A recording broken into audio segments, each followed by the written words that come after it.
नमस्कार साथियों। कैसे हैं आप लोग और कैसे चल रही है पढ़ाई। मैं उम्मीद करता हूँ आप सभी अच्छे होंगे, मस्त होंगे और ज़बरदस्त तरीके से अपने पढ़ाई को कंटिन्यू कर रहे होंगे। देखिए, लास्ट लेक्चर में हमने ताम्रपाषाण काल के बारे में समझा था और आज हम ताम्रपाषाण काल के बारे में ही पढ़ने वाले हैं, लेकिन कल जो चीज़ें रह गई थी उससे आगे की आज हम कंटिन्यू करने वाले हैं।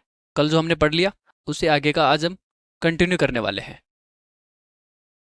ठीक है, तो देखिए कल हमने क्या पढ़ा था, थोड़ा सा पहले वो देख लेते हैं, फिर मेन टॉपिक पे आएंगे हम। ताम्रपाषाण काल 4000 ईसा पूर्व से लेकर के 1500 ईसा पूर्व तक चलता है और ताम्रपाषाण कालीन संस्कृतियों को तीन भागों में बांटा गया है। प्राक हड़प्पाई ताम्रपाषाणिक संस्कृतियां जो हड़प्पा से पहले विकसित हुई थी, जैसे आम्रीनाल, कोट दीजी, सोथी, गणेश्वर, कालीबंगा, ये सारी संस्कृतियां हम पढ़ चुके हैं। ठीक है, आज हम बात करने वाले हैं हड़प्पा समकालीन ताम्रपाषाणिक संस्कृतियों की बात हम करने वाले हैं और हड़प्पोत्तर यानी कि हड़प्पा के बाद की जो संस्कृतियां हैं उनको भी हम समझने वाले हैं। तो हड़प्पा के समकालीन जो संस्कृतियों में दो प्रमुख हैं, कायथा और आहड़ है, तो दोनों को समझेंगे। हड़प्पा के बाद की संस्कृतियों की बात करें तो हड़प्पा के बाद की जो ताम्रपाषाणिक संस्कृतियां हैं उनमें मालवा और जोरवे संस्कृति इंपॉर्टेंट है। तो ये जो चार संस्कृतियां हैं, कायथा, आहड़, मालवा और जोरवे, इन चारों के बारे में बहुत बार एग्जाम में क्वेश्चन पूछा जाता है और मिलान से भी क्वेश्चन पूछ लिया जाता है। ठीक है, कि कौन सी समकालीन हड़प्पा के समकालीन संस्कृति है, कौन सी हड़प्पोत्तर ताम्रपाषाणिक संस्कृति है, तो इस प्रकार से भी क्वेश्चन बनते रहे हैं। तो चलिए स्टार्ट करते हैं और सबसे पहले देखेंगे हड़प्पा के समकालीन ताम्रपाषाणिक संस्कृतियां। तो हड़प्पा के समकालीन, हड़प्पा के पैरेलल भी ताम्रपाषाणिक संस्कृतियां अस्तित्व में रही हैं। दो इंपॉर्टेंट है, कायथा और आहड़ संस्कृति। तो कायथा संस्कृति कहाँ पर है? तो कायथा संस्कृति मध्य प्रदेश में है, मध्य प्रदेश के उज्जैन जिले में। ठीक है, तो आप यहाँ पर देखेंगे जो कायथा संस्कृति है वो यहाँ पर है। ठीक है, यहाँ पर मालवा और कायथा दोनों को एक मिलाकर के भी बोला जाता है, मालवा और कायथा संस्कृति दोनों को एक भी बोला जाता है। तो कायथा संस्कृति का टाइमलाइन आपको पता होनी चाहिए। 2400 ईसा पूर्व से लेकर के 1800 ईसा पूर्व के बीच में ये अस्तित्व में रहती है। मध्य प्रदेश के उज्जैन जिले में है। खोज 1964 में वी एस वाकणकर ने की है। वी एस वाकणकर ने कायथा संस्कृति की खोज की है। कौन सी नदी के किनारे अवस्थित है? तो काली सिंध नदी के किनारे अवस्थित है। काली सिंध नदी किसकी सहायक नदी है? तो चंबल की सहायक नदी है। किसकी सहायक नदी है? चंबल की।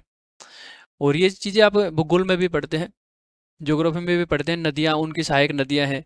ठीक, तो ज्योग्राफी में भी सॉरी हिस्ट्री में भी आपको थोड़ा सा याद रखना है कि कौन सी नदी के सहारे कौन सी संस्कृति विकसित हुई है और कोई इंपॉर्टेंट नदी है तो उसकी जो मुख्य धारा है, जो मुख्य नदी है, उसका भी आपको थोड़ा सा पता होना चाहिए कि कौन सी नदी किसकी सहायक नदी है।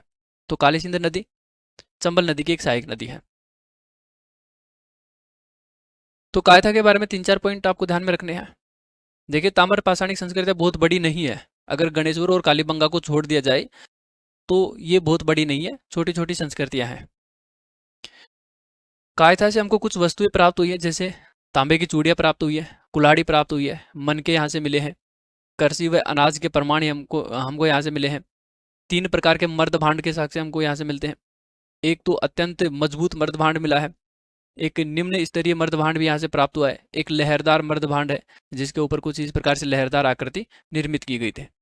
ठीक है, तो तीन प्रकार के यहाँ से मर्द भांड मिले हैं, मजबूत, कम मजबूत और लहरदार। तांबे की चूड़ियाँ, तो तांबे की वस्तु, क्योंकि ये ताम्रपाषाणिक संस्कृतियाँ हैं तो तांबे की वस्तु तो लगभग सभी से पाई गई है। अगली जो हमारी संस्कृति है वो है आहड़ संस्कृति, इंपॉर्टेंट है। आहड़ संस्कृति आपको ध्यान में रखना है। हड़प्पा के समकालीन अस्तित्व में रही है। कहाँ पर पाई जाती है? राजस्थान के उदयपुर जिले में ये पाई जाती है आहड़ संस्कृति। आहड़ संस्कृति की खोज किसने की थी? 1953 में अक्षय कीर्ति व्यास ने किया। ये आपको ध्यान में रखना है, आहड़ संस्कृति की खोज किसने की है? 1953 में अक्षय कीर्ति व्यास ने इनकी खोज की थी। ठीक है, आहड़ संस्कृति को बनास नदी घाटी सभ्यता भी इसको बोला जाता है। आहड़ सभ्यता को बनास नदी घाटी सभ्यता भी कहा जाता है। आहड़ जो संस्कृति है वो कौन सी नदी के किनारे अवस्थित है? तो बेडच नदी के किनारे अवस्थित है। ठीक है। और ये जो बेडच है इसको आयड़ नदी भी बोलते हैं। ये जो है ये बनास नदी की एक सहायक नदी है। ये आगे जाकर के बनास में विलीन हो जाती है। और ये जो आहड़ संस्कृति है वो उदयपुर से लेकर के जहाँ पर ये बेडच नदी बनास में सम्मिलित होती है वहां तक ये फैली हुई है, इसलिए इसको बनास नदी घाटी संस्कृति भी इसको कहा जाता है। ठीक है। और बेडच नदी के किनारे अवस्थित है, उदयपुर जिले में है, राजस्थान के। अक्षय कीर्ति व्यास ने 1953 में इसकी खोज की थी। तो ये सारी चीजें आपको ध्यान में रखनी है। तांबे के औजार और उपकरण यहाँ से मिले हैं, इसलिए इसको ताम्रवती भी कहा जाता है। ताम्रवती। तो अगर एग्जाम में क्वेश्चन पूछा जाए कि ताम्रवती के नाम से निम्नलिखित में से कौन सी सभ्यता को जाना जाता है, तो आहड़ सभ्यता को। ठीक है। ताम्र सभ्यता की जननी किसको कहा जाता है? तो ये हम पढ़ चुके हैं पहले। जो गणेश्वर संस्कृति है उसको ताम्र सभ्यता की जननी उसको कहा जाता है, क्योंकि गणेश्वर से तांबा दूसरी संस्कृतियों में भेजा जाता था। यहां से रेड एंड ब्लैक वेयर संस्कृति मिली है। लाल और काले मर्द भांड है यहाँ से मिले, इसलिए इसको रेड एंड ब्लैक वेयर संस्कृति भी इसको कहा जाता है। ठीक। रेड एंड ब्लैक, रेड का मतलब लाल, ब्लैक का मतलब काला, तो लाल काला मर्द भांड यहाँ से मिला है। सिंपल सी चीजें हैं, तो उसी के नाम पर इस संस्कृति का नामकरण कर दिया गया, रेड एंड ब्लैक वेयर संस्कृति। तांबे गलाने की भट्टी हमको यहाँ से मिलती है आहड़ सभ्यता से। ईंट और पत्थर से निर्मित मकानों के साक्ष्य हमको मिलते हैं। टेराकोटा, टेराकोटा खिलौने क्या होते हैं? टेराकोटा मतलब होता है कच्ची मिट्टी। कच्ची मिट्टी से निर्मित जो चीजें होती हैं उनको टेराकोटा बोलते हैं। अगर खिलौना निर्मित है तो टेराकोटा खिलौना हो गया। तो टेराकोटा खिलौना यहाँ से मिले हैं, जैसे वर्षभ की मूर्ति। ठीक है, यहाँ पर पिक में आप देख सकते हैं। तो इस प्रकार के मिट्टी का एक खिलौना मिला है, मिट्टी का एक बैल मिला है जिसको वर्षभ की मूर्ति कहते हैं, और इसी को बनासियन बुल भी कहा जाता है। चूंकि आहड़ सभ्यता को बनास नदी घाटी सभ्यता कहा जाता है, तो उससे बनास नदी घाटी सभ्यता से तो बनासियन को उठाया है। ठीक है।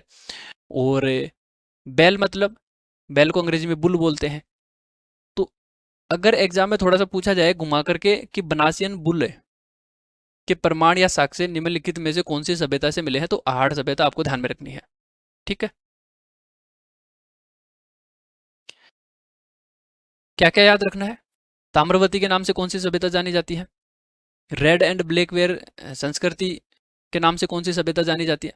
तांबे गलाने की भट्टी यहाँ से मिली है, और तांबे गलाने की भट्टी तो बहुत सारी जगहों से मिली है, तो ये भी आपको थोड़ा सा ध्यान रख लेना है, तांबे गलाने की भट्टी।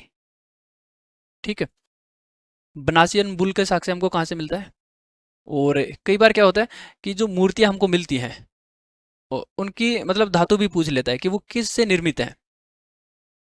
सिंधु घाटी सभ्यता में हम ये पढ़ेंगे और एग्जाम्पल भी देखेंगे कि वहां पर पूछा जाता है कि जो पशुपति की मूर्ति है वो किससे निर्मित है, तो पत्थर से, धातु से, मिट्टी से। तो इस प्रकार से ऑप्शन सेट किए होते हैं। तो थोड़ा सा ध्यान रखना है कि बनासियन बुल किससे निर्मित है? कच्ची मिट्टी से, इसीलिए इसको टेराकोटा मूर्ति इसको कहा जाता है। ठीक है। आहड़ सभ्यता कौन सी नदी के किनारे अवस्थित है?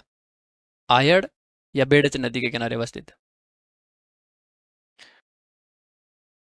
तो आहड़ सभ्यता के बारे में या आहड़ संस्कृति के बारे में आपको इतने सारे पॉइंट ध्यान में रखने होंगे। ठीक है।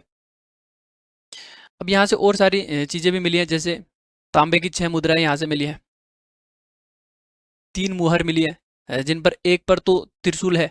ठीक है। 3 जो मुहर मिली है उनके एक तरफ तो क्या है? त्रिशूल है, दूसरी तरफ आप देखेंगे तो अपोलो का चित्र है। अपोलो क्या है? एक यूनानी देवता है। तो यूनानी देवता का चित्र भी हमको कौन सी सभ्यता से मिलता है? आहड़ सभ्यता के मुहरों से मिलता है। तो ये थोड़ा सा इंपॉर्टेंट हो जाता है, यूनिक फैक्ट है, आपको ध्यान रखना है। तांबे की कुल्हाड़ी लगभग सभी से मिली है। अंगूठिया चूड़ियाँ ये सबसे मिली है। मिट्टी के मन के यह भी सबसे मिले। लाल काले मर्दभांड जो कि हम देख चुके हैं पहले, और इसी के आधार पर इसको रेड एंड ब्लैक वेयर संस्कृति भी इसको कहा जाता है। ठीक है। तो इस प्रकार के लाल काले मर्दभांड होते थे, और ये सारी जो वस्तु है ये आहड़ सभ्यता से मिली है, आयड़ सभ्यता से मिली है।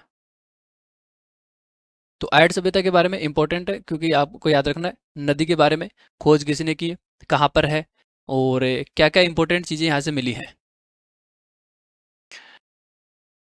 ये हड़प्पा के समकालीन अस्तित्व में रही है। तो हड़प्पा के समकालीन जो ताम्र पाषाणिक संस्कृतियां हैं उनमें हमने दो पढ़ी हैं।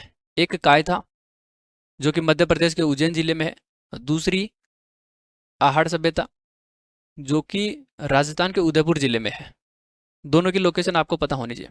इसके अलावा भी और सारे स्थल हैं जैसे गिलुंड, बालाथल, तो ये भी हड़प्पा के समकालीन अस्तित्व में रहे थे। तो गिलुंड कहाँ पर है? राजसमंद, राजस्थान में, बनास नदी के किनारे अवस्थित है। उत्खनन 1959 में बीबी लाल ने इसका उत्खनन किया था। पक्की ईंटों से निर्मित यहाँ से घर मिले हैं, अग्निकुंड के साक्ष्य मिले हैं, टेराकोटा खिलौने मिले हैं, मिट्टी के यहाँ पर कई सारे खिलौने मिले हैं। बालाथल की बात करें तो बालाथल भी राजस्थान के उदयपुर जिले में है। 1962 में वी एन मिश्रा ने इसकी खोज की थी। 11 कमरों वाला यहाँ पर एक भवन मिला है, तो ये इंपॉर्टेंट है। एक दुर्ग मिला है जिसमें लगभग 11 कमरे हैं। तो 11 कमरों वाला जो भवन है वो कहाँ से मिलता है? बालाथल से। योगी की मुद्रा में एक शव मिला है, ठीक है, यहाँ पर पिक में देखेंगे तो एक मतलब कंकाल मिला है जो योगी की मुद्रा में बैठा हुआ है। कुष्ठ रोग से ग्रसित एक कंकाल मिला है, तो ये भी इंपॉर्टेंट है। कुष्ठ रोग से ग्रसित कंकाल के साक्ष्य कहाँ से मिलते हैं? बालाथल से। योगी मुद्रा में शव कहाँ से मिला है? बालाथल से। 11 कमरों वाला एक दुर्ग कहाँ से मिला है? एक भवन कहाँ से मिला है? बालाथल से। तो बालाथल भी इंपॉर्टेंट है। चूंकि ये हड़प्पा के समकालीन अस्तित्व में रहे तो ये हमने यहाँ पर देख लिए, गिलुंड और बालाथल दोनों को आपको थोड़ा सा ध्यान रखना है, ठीक। तो हड़प्पा के समकालीन संस्कृतियां समझ में आ गई। अब हम बात करते हैं हड़प्पोत्तर ताम्र पाषाणिक संस्कृतियां हम पढ़ लेते हैं। हड़प्पोत्तर मतलब हड़प्पा के बाद की। तो हड़प्पा के बाद की दो संस्कृतियां इंपॉर्टेंट है, एक है मालवा, एक जोरवे। तो मालवा और जोरवे दोनों को देखेंगे, दोनों इंपॉर्टेंट है। दोनों की लोकेशन कई बार एग्जाम में पूछी जाती है। मालवा संस्कृति कहाँ पर है? मध्य प्रदेश में, मध्य प्रदेश के मालवा क्षेत्र में। तो मालवा और कायथा दोनों एक जगह ही है, ठीक है। तो इन दोनों को कई बार क्या होता है, कई बुक्स इनको मिला करके भी लिख देती हैं, मालवा कायथा संस्कृति, क्योंकि दोनों मध्य प्रदेश में और लगभग एक जगह ही है। तो वैसे तो मालवा जो है, मालवा संस्कृति हड़प्पा के बाद की है। कायथा संस्कृति हड़प्पा के समकालीन है। तो जहाँ पर कायथा संस्कृति थी वहीं पर मालवा संस्कृति ने बाद में वहाँ पर मालवा संस्कृति उदय हुई है, विकसित हुई है। तो कई बुक्स इन दोनों को एक साथ मिला करके लिखती हैं, लेकिन कई सारे जो इतिहासकार हैं वो इनको अलग अलग मानते हैं। तो आपको अलग अलग ही मानना है। तो मालवा हड़प्पा के बाद की संस्कृति है, ठीक है। इस पर हड़प्पा सभ्यता का प्रभाव नहीं पड़ा था। तो आप देखेंगे कि मालवा संस्कृति जो है उस पर हड़प्पा सभ्यता का प्रभाव नहीं पड़ा है। देखिए प्रभाव किसका किस पर पड़ता है? जो पहले विकसित हुआ होता है, ठीक है, वो आधार उत्पन्न करता है जो बाद में विकसित होता है। जैसे एग्जाम्पल के रूप में देख लेते हैं, आईवीसी सभ्यता है, इंडस वैली सिविलाइजेशन है, गणेश्वर सभ्यता पहले विकसित हुई है। तो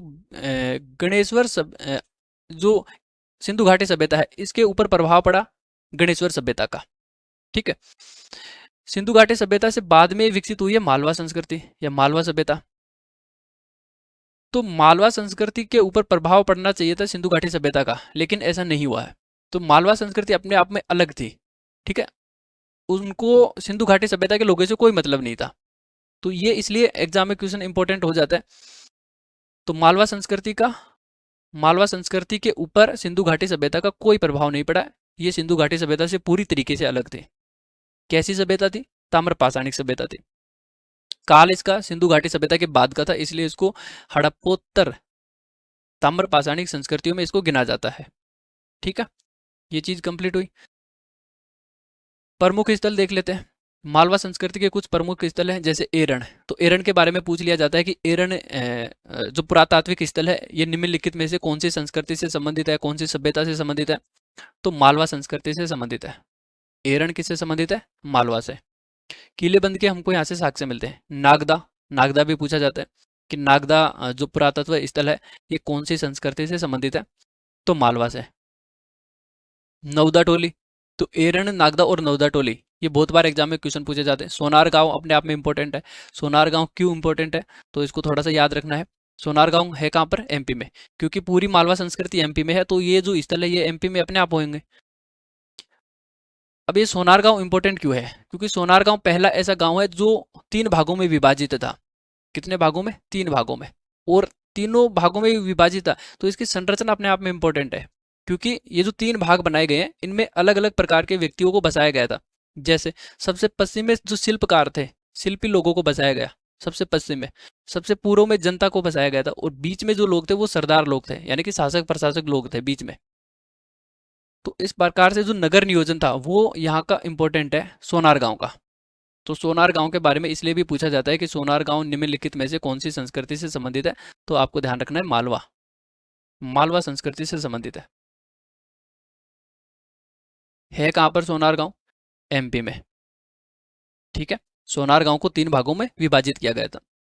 तो जो बड़ी लेवल के एग्जाम है, यूपीएससी लेवल के एग्जाम है, वहां पर जो कथन और कारण वाले जो क्वेश्चन सेट किए जाते हैं उनमें इस प्रकार से पूछ लिया जाता है कि मतलब स्टेटमेंट सेट कर दिया जाता है कि बीच में जनता रहती थी।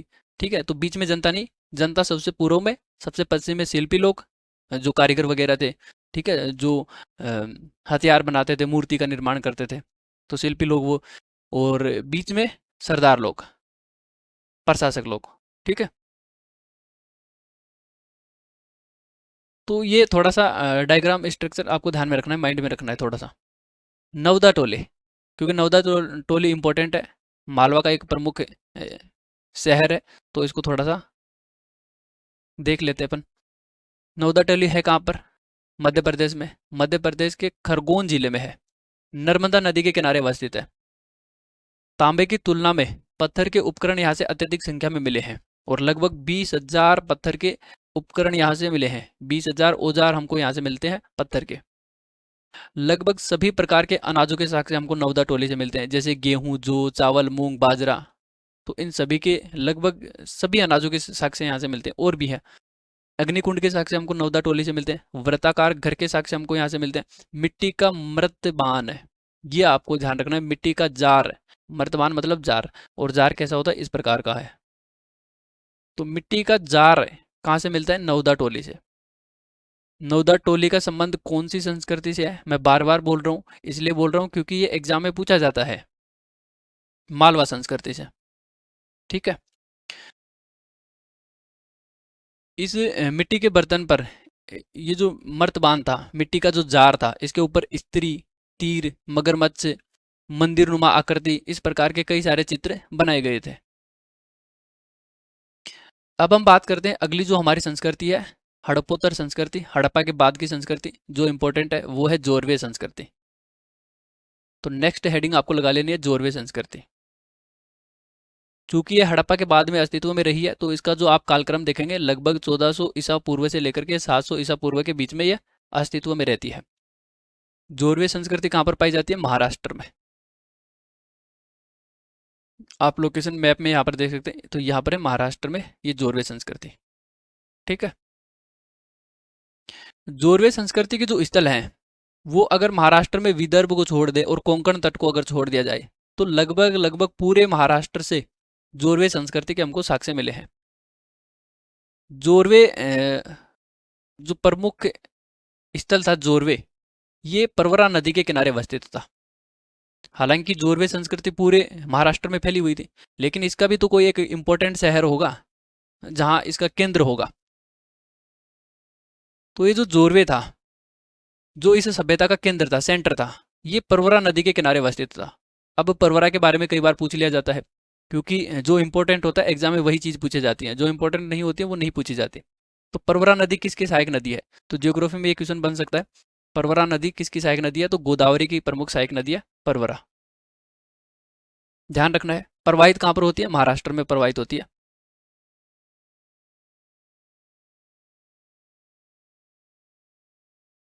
अच्छा, जोरवे संस्कृति को दक्षिण पश्चिम मराठी संस्कृति भी कहा जाता है, क्योंकि ये दक्षिण पश्चिम में विकसित हुई है, इसलिए इसको दक्षिण पश्चिम बोला गया। क्योंकि मराठा क्षेत्र में विकसित हुई है, इसलिए इसको मराठी संस्कृति कहा गया। तो इसको कुल मिलाकर के क्या बोला जाता है? दक्षिण पश्चिम मराठी संस्कृति इसको कहा जाता है। यहाँ से हमको लाल काले चित्रित मर्दभांड मिलते हैं, ऐसे मिट्टी के बर्तन जो लाल रंग के हैं और उस पर काले रंग से कुछ चित्रकारी की गई है। तो लाल काले चित्रित मर्दभांड हमको यहाँ से मिलते हैं जोरवे संस्कृति से। ठीक, नोट करके आपको यहाँ पर ध्यान रखना है कि मर्तक यानी कि जो मर चुका है, मृतक के निचले पैर को दफनाने से पूर्व काट दिया जाता था। इस संस्कृति की एक विशेषता यह है कि यहाँ पर अगर कोई व्यक्ति मर गया है तो उसको दफनाने से पहले उसके जो पैर थे उनको काट दिया जाता था। तो यहाँ से जो भी शव मिले हैं तो उन सभी शवों से ऐसा देखा गया कि शवों के पैर कटे हुए हैं।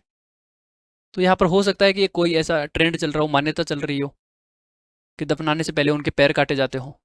ठीक है, तो ये थोड़ा सा आपको ध्यान में रखना है। हालांकि ये कभी एग्जाम में पूछा नहीं गया है, लेकिन यूनिक फैक्ट है, आपको थोड़ा सा पता होना चाहिए। प्रमुख स्थल की बात करें, जोरवे संस्कृति के प्रमुख स्थल जैसे देमाबाद है, या दायमाबाद भी इसको बोलते हैं, दायमाबाद या देमाबाद है कहाँ पर? महाराष्ट्र में है। कौन सी नदी के किनारे है? तो ये भी परवरा नदी के किनारे है। खोज किसने की थी? तो बीपी बोपरदीकर ने, ये नाम ही कुछ अटपटा है, बोपरदीकर, बीपी बोपरदीकर ने इसकी खोज की है। किलेबंदी के साक्ष्य हमको यहाँ से मिलते हैं। तांबे के गलाने के प्रमाण हमको यहाँ से मिलते हैं, या तांबे को गलाने की जो भट्टी है उसके हमको साक्ष्य यहाँ से मिलते हैं। ठीक है, 2 हड़प्पा की मुहर हमको यहाँ से मिली है। इससे पहले कौन सी संस्कृति पढ़ी थी हमने? मालवा संस्कृति। तो मालवा संस्कृति का क्या संबंध हड़प्पा से था? तो नहीं था। जोरवे संस्कृति का संबंध क्या हड़प्पा से था? तो हाँ, जोरवे संस्कृति का संबंध हड़प्पा से था। हालांकि आप मैप में देखेंगे जोरवे संस्कृति थोड़ी दक्षिण में है, मालवा संस्कृति थोड़ी इससे ऊपर की तरफ है। ठीक है, और सिंधु घाटी सभ्यता आप देखेंगे तो उत्तर पश्चिमी भारत में यहाँ पर है, पंजाब प्रांत में। ठीक, तो मालवा जो संस्कृति है वो सिंधु घाटी सभ्यता के नज़दीक है, लेकिन नज़दीक होते हुए भी इसके ऊपर सिंधु घाटी सभ्यता का कोई प्रभाव नहीं पड़ा है, तो इसलिए थोड़ी सी वो इम्पोर्टेंट हो जाती है। तो आपको याद रखना है ये सारी चीज़ें। देमाबाद से कांसे की मूर्ति प्राप्त हुई है, जैसे कांसे का रथ, कांसे का बैल, कांसे का हाथी, तो इस प्रकार से कांसे की मूर्ति प्राप्त हुई है। ठीक, अच्छा, बनासियन बुल जो अभी थोड़ी देर पहले हमने पढ़ा था, आहड़ सभ्यता से जो पाया गया था बनासियन बुल, किससे निर्मित था? मिट्टी से। लेकिन यहाँ से जोरवे संस्कृति से जो वर्षभ पाया गया है, जो बैल पाया गया है, ये किससे निर्मित है? कांसे से। तो कौन सी मूर्ति किस धातु से निर्मित है, ये धातु आपको ध्यान में रखनी है। अग्निवेदिका यहाँ से मिली है। हाथी दांत के उपकरण हमको यहाँ से मिलते हैं, देमाबाद से या जोरवे संस्कृति से। ठीक है, तो देमाबाद भी इंपॉर्टेंट है, और वो इसलिए इंपॉर्टेंट हो जाता है क्योंकि भारत में जितनी भी सभ्यताएं संस्कृति पाई गई हैं उनमें ये सबसे दक्षिणतम स्थल है। सिंधु घाटी सभ्यता का या हड़प्पोत्तर जो सभ्यताएं हैं, ताम्रपाषाणिक सभ्यताएं हैं, उनका सबसे दक्षिणतम ये स्थल रहा है। ठीक है, जब हम सिंधु घाटी सभ्यता देखेंगे तब हम ये भी देखेंगे कि सिंधु घाटी सभ्यता का जो प्रसार है वो जम्मू कश्मीर में मांडा से लेकर के महाराष्ट्र के दायमाबाद तक है, क्योंकि दायमाबाद के ऊपर भी सिंधु घाटी सभ्यता का प्रभाव रहा है। ठीक है, तो ये सिंधु घाटी सभ्यता का सबसे दक्षिणतम स्थल भी रहा है, तो इसलिए भी ये थोड़ा सा इंपॉर्टेंट हो जाता है। और सिंधु घाटी सभ्यता के बाद में भी ये अस्तित्व में रहा था। ठीक है, इसलिए इसको हड़प्पोत्तर जो संस्कृति है उनमें भी इसको पढ़ा जाता है, दायमाबाद को, और इसीलिए हम जोरवे संस्कृति में इसको पढ़ रहे हैं। ठीक है, जोरवे संस्कृति का अगला इंपॉर्टेंट स्थल है हमारा इनाम गांव। तो इनाम गांव इंपॉर्टेंट है, और यहाँ से कई बार एग्जाम में क्वेश्चन पूछे गए हैं। इनाम गांव कौन सी नदी के किनारे अवस्थित है? तो घोड़ नदी के किनारे अवस्थित है। घोड़ा नहीं है, घोड़ नदी। घोड़ नदी किसकी सहायक नदी है? भीमा नदी की सहायक नदी है, और भीमा कर्सना नदी की सहायक नदी है। घोड़ नदी भीमा की सहायक नदी है, भीमा नदी कर्सना नदी की सहायक नदी है। और कर्सना जो नदी है वो दक्षिण भारत की एक इंपॉर्टेंट नदी है। ठीक है, इनाम गांव से हमको कच्ची मिट्टी के मकान मिले हैं, चूल्हे से कुत्ते की हड्डी के साक्ष्य मिले हैं, किलेबंद और खाई से घिरी हुई बस्ती के हमको साक्ष्य यहाँ से मिलते हैं, घरों का निर्माण योजनाबद्ध तरीके से किया गया है, इस बात के प्रमाण हमको यहाँ से मिलते हैं, 5 कमरों वाला आयताकार घर हमको यहाँ से मिलता है। ठीक है, वर्ताकार गृत ग्रह हमको वर्ताकार जो गृत ग्रह है यानी कि मिट्टी के अंदर बनाए गए थे, और वो भी वर्ताकार बनाए गए थे, तो वर्ताकार गृत ग्रहों के साक्ष्य हमको यहाँ से मिलते हैं। सोने के आभूषण हमको यहाँ से मिले हैं, कृत्रिम सिंचाई के प्रमाण हमको यहाँ से मिलते हैं इनाम गांव से। तो इनाम गांव बहुत ज़्यादा इंपॉर्टेंट है। और पत्थर से निर्मित बांध और नहर के प्रमाण हमको यहाँ से मिलते हैं। ठीक है। अच्छा, एक फैक्ट हमने पहले भी पढ़ा था कि पत्थर से निर्मित एकमात्र बांध के साक्ष्य हमको कहाँ से मिलते हैं? गणेश्वर सभ्यता से। ठीक है। यहाँ पर भी सेम फैक्ट रिपीट हुआ है कि पत्थर से निर्मित बांध हमको यहाँ से मिला है, लेकिन ये बांध बहुत ज़्यादा इंपॉर्टेंट नहीं है। ये गणेश्वर वाला जो बांध है वो बहुत ज़्यादा इंपॉर्टेंट है। अगर पूछा जाए कि पत्थर से निर्मित एकमात्र बांध के साक्ष्य हमको कहाँ से मिले, तो आपको गणेश्वर संस्कृति ही याद रखनी है। ठीक है। इनाम गांव से भी मिला है, लेकिन ये बांध बहुत ही छोटा है गणेश्वर की तुलना में। ठीक, यहाँ से नहर के प्रमाण भी हमको मिलते हैं, विशाल जलाशयों के साक्ष्य हमको यहाँ से मिले हैं। तो ये सारी चीज़ें आपको ध्यान में रखनी है इनाम गांव के बारे में।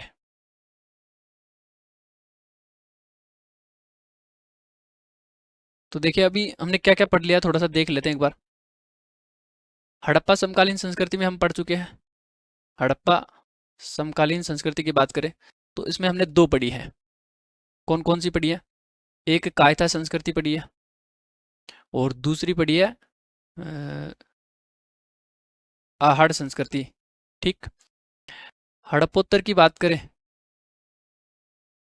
हड़प्पोत्तर संस्कृतियों की अगर बात की जाए तो इसमें भी हमने दो पढ़ी है। एक मालवा पढ़ी है और एक जोरवे पढ़ी है। कायथा कहाँ पर है? एमपी में है। आहड़ कहाँ पर है? राजस्थान में है। मालवा कहाँ पर है? ये भी एमपी में है। और जोरवे कहाँ पर है? महाराष्ट्र में। इन चारों की लोकेशन आपको ध्यान में रखना है। और इंडियन हिस्ट्री में यहाँ से मतलब स्थल से, इनके क्रम से क्वेश्चन पूछ लिया जाता है कि कौन सी सभ्यता पहले अस्तित्व में रही है। तो जो क्रम हमने पढ़ा है, कायथा को हमने पहले पढ़ा था तो ये पहले अस्तित्व में आई। आहड़ को हमने पहले बाद में पढ़ा है तो ये कायथा के बाद में अस्तित्व में रही है। मालवा जोरवे से पहले अस्तित्व में रही है। तो जो क्रम हमने पढ़ा है ये ठीक उसी क्रम में अस्तित्व में रही है। ठीक है। तो कई बार ऐसा होता है कि इनका जो क्रम है वो कालक्रम सुनिश्चित करवा लेता है, इनको सही कालक्रम में व्यवस्थित करवा लिया जाता है। तो चार इंपॉर्टेंट संस्कृतियां जो कि आपको ध्यान में रखनी है। अब हम बात करते हैं, देखिए ताम्र पाषाणिक जो संस्कृतियां वो हमारी कंप्लीट हो चुकी हैं। ताम्र पाषाणिक संस्कृतियों में हम हड़प्पा से पहले की पढ़ चुके हैं, हड़प्पा के समकालीन पढ़ चुके हैं, हड़प्पा के बाद के भी पढ़ चुके हैं। अब हम बात करने वाले हैं पूरे ताम्र पाषाण काल की जो जीवन शैली है वो कैसी रही है। ठीक है। सारे ताम्र पाषाण काल की जीवन शैली कैसी रही है। तो ताम्र पाषाण कालीन जीवन शैली आपको नेक्स्ट हेडिंग लगा लेनी है, ताम्र पाषाण कालीन जीवन शैली। आप देखेंगे कि ताम्र पाषाण काल में जो मर्द भांड उपयोग किए जा रहे थे वो लाल और काले थे। ज्यादातर मर्द भांड कैसे थे? लाल काले मर्द भांड थे। ठीक। इन लाल काले मर्द भांडों का उपयोग किस किस में होता था? तो भोजन को पकाने में ये लोग मर्द भांडों का उपयोग करते थे, अनाज को रखने में इनका प्रयोग करते थे, और बच्चों को दफनाने में भी इन मिट्टी के बर्तनों का उपयोग किया जाता था। तो पहली बार चित्रित मर्द भांड के साक्ष्य हमको कहाँ से मिलते हैं? इन्हीं ताम्र पाषाणिक संस्कृति से मिलते हैं। ठीक है।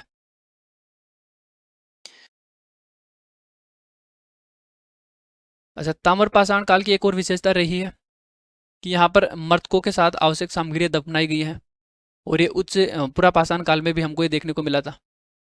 ठीक है। मृत्यु के बाद जीवन में ये लोग विश्वास करते हैं। यहाँ पर सामाजिक विभाजन को देखा जा सकता है। कैसे देखा जा सकता है कि कुछ जो कब्रें हैं उनके साथ ज़्यादा आवश्यक सामग्री देखने को मिली है, और कुछ ऐसी कब्रें हैं जहाँ पर कम चीज़ें देखने को मिली हैं। तो जो ज़्यादा धनवान होगा वो अपने मर्तकों के साथ ज़्यादा ज़्यादा चीज़ें दफनाता होगा, और जो गरीब है वो कम चीज़ें दफनाता होगा। तो इस प्रकार से एक सामाजिक विभाजन यहाँ पर देखा जा सकता है। ठीक है। ताम्र पाषाण काल के जो लोग थे उनमें भी सामाजिक भिन्नता आ चुके थे, और ये बात हमको उनकी कब्रों से पता चलती है। ठीक। कब्र बनाने के तरीकों से पता चलती है। कई ऐसे थे कि उन्होंने कब्र के चारों ओर मतलब पत्थर से दीवार बना करके कब्र निर्मित की है। कई लोग ऐसे थे कि उन्होंने सीधा गड्ढा खोद करके शव को दफना दिया। तो इससे ये पता चलता है कि कुछ लोग अधिक धनवान थे और कुछ लोग गरीब थे। तो सामाजिक विभाजन के जो हमको प्रारंभिक साक्ष्य मिलते हैं, प्रारंभिक जो प्रमाण मिलते हैं वो ताम्रपाषाण काल में ही मिल जाते हैं। मध्य प्रदेश के सोनार गांव को आप देखेंगे तो मध्य प्रदेश का सोनार जो गांव है वो 3 भागों में विभाजित है।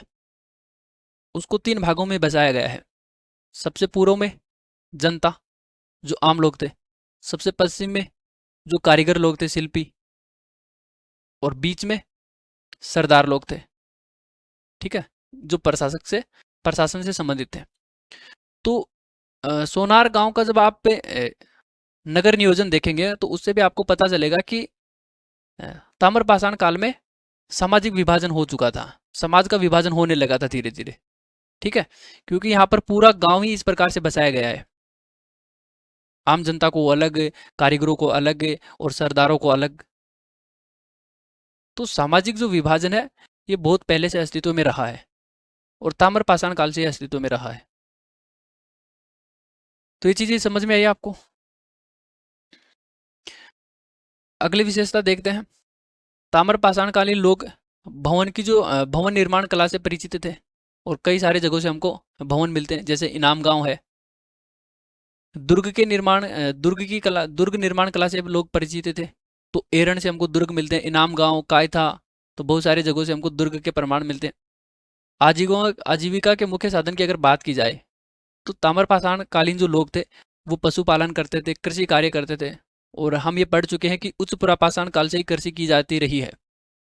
तो संभव सी बात है कि ताम्रपाषाण काल के लोग भी कृषि कार्य करते होंगे, क्योंकि उच्च पुरापाषाण काल के बाद में ही तो आया है ताम्रपाषाण काल। तो ये लोग भी कृषि कार्य करते थे, पशुपालन करते थे, उद्योग और व्यवसायों से परिचित थे। जैसे इनाम गांव और नेवासा को आप देखेंगे तो यहाँ से रेशम उद्योग के साक्ष्य हमको मिलते हैं। ठीक है, मूर्ति निर्माण की कला ये लोग जानते थे। मातर देवी की मूर्ति की बात की जाए तो इनाम गांव से मातर देवी की मूर्ति मिली है। वर्षभ की मूर्ति मिली है आहड़ से, जिसको बनासियन बुल कहा गया है।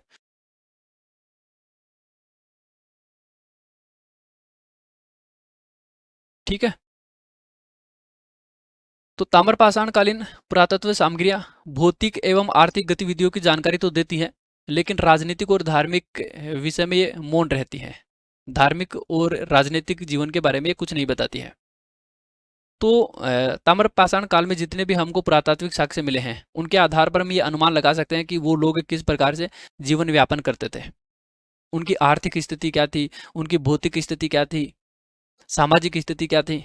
तो इस बात का तो हम पता लगा लेते हैं, लेकिन वो बौद्धिक स्तर पर कितना सोचते थे, धर्म को मानते थे या नहीं मानते थे, तो धार्मिक जीवन का हम पता नहीं लगा पाते हैं, क्योंकि हमको मंदिरों के कोई साक्ष्य नहीं मिले हैं। ठीक है, प्रशासन के बारे में या राजनीति के बारे में भी हम अनुमान नहीं लगा पाते हैं, क्योंकि ऐसा कोई स्पष्ट हमको लेख नहीं मिला है जो उस समय के प्रशासन या राजनीतिक व्यवस्था के बारे में हमको ज्ञान प्रदान करता हो।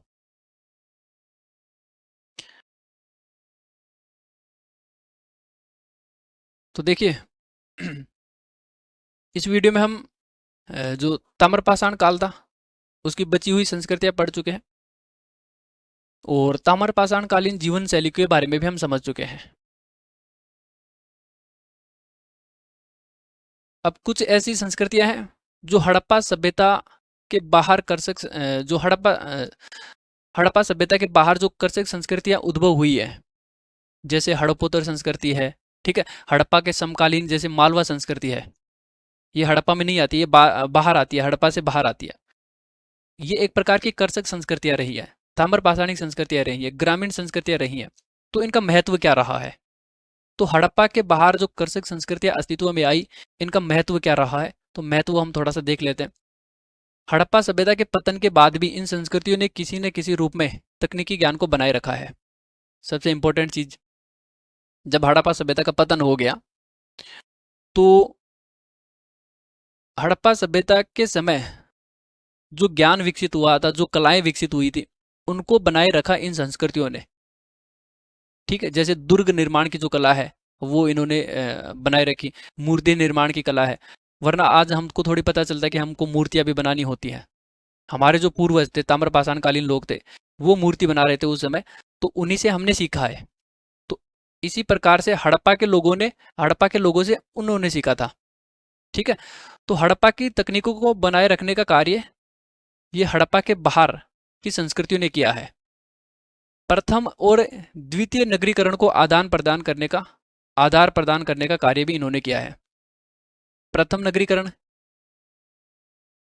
सिंधु घाटी सभ्यता, भारत में प्रथम नगरीकरण कब देखने को मिला? सिंधु घाटी सभ्यता में, जैसे मोहनजोदड़ो, हड़प्पा जैसे विकसित नगर अस्तित्व में आए, तो वो प्रथम नगरीकरण के साक्ष्य हैं।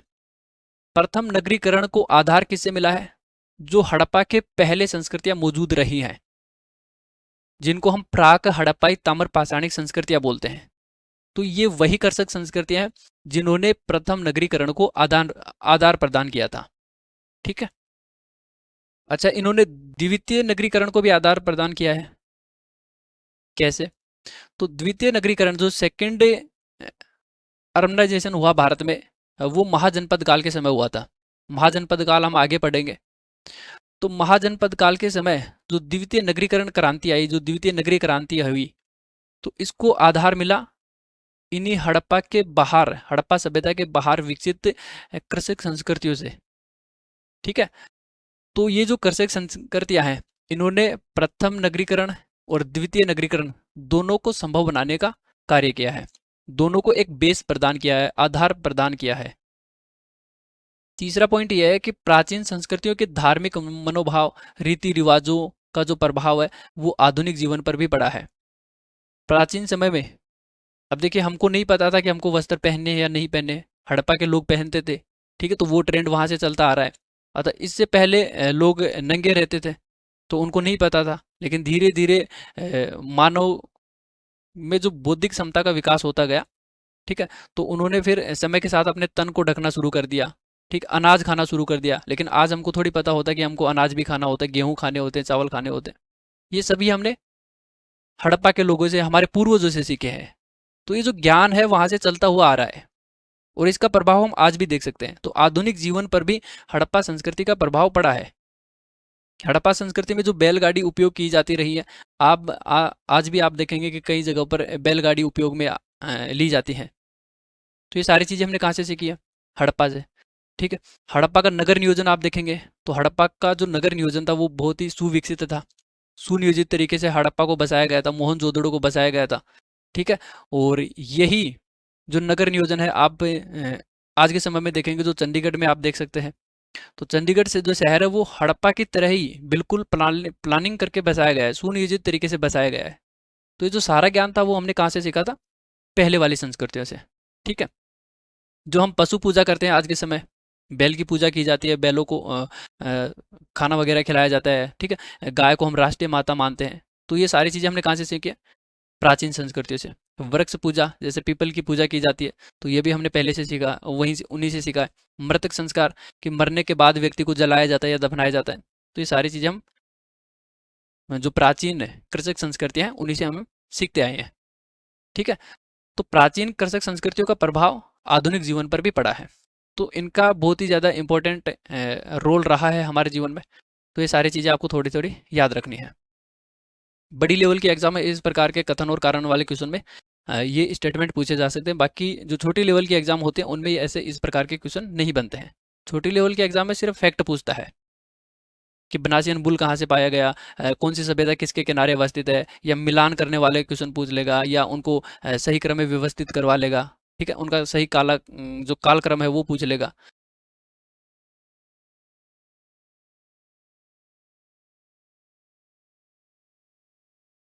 तो ये सारी चीज़ें आपको ध्यान में रखनी है, और इसी के साथ हमारा जो ताम्र पाषाण काल है वो कंप्लीट हो जाता है। ठीक है। अब ताम्र पाषाण काल के बाद हम क्या पढ़ने वाले हैं वो थोड़ा सा हम देख लेते हैं। ताम्र पाषाण काल जब कंप्लीट होता है तो उसके बाद पूर्वी भारत में आप जाएंगे, जैसे ये वाला जो भारत है, इधर पूर्वी भारत में, यहाँ पर आप देखेंगे तो यहाँ पर लोहे का प्रयोग ज़्यादा होने लगा है। तो ताम्रपाषाण काल के बाद में पूर्वी भारत में लोहे का प्रयोग ज़्यादा होने लगा, तो लोहा संस्कृति का यहाँ पर जन्म हुआ है पूर्वी भारत में। जबकि आप दक्षिण भारत में जाएंगे नीचे की तरफ, तो यहाँ पर ताम्रपाषाण काल के बाद दक्षिण के लोगों ने बड़े बड़े पत्थरों का उपयोग करना शुरू कर दिया। तो दक्षिण भारत में कौन सा काल आया? महापाषाण काल आया, महापाषाण काल। जबकि पूर्वी भारत में लोहा युग आया, जिसको हम वैदिक संस्कृति बोलते हैं। ठीक। तो ताम्रपाषाण काल के बाद में हम दक्षिण भारत वाली जो संस्कृति है उसको पढ़ेंगे, और वो कौन सी है, महापाषाणिक संस्कृति या महापाषाणकालीन संस्कृति। तो नेक्स्ट हमारा जो चैप्टर है वो यही रहने वाला है, महापाषाण काल। तो मिलते हैं नेक्स्ट सेशन में, तब तक के लिए धन्यवाद, थैंक यू, पढ़ते रहिए और मस्त रहिए।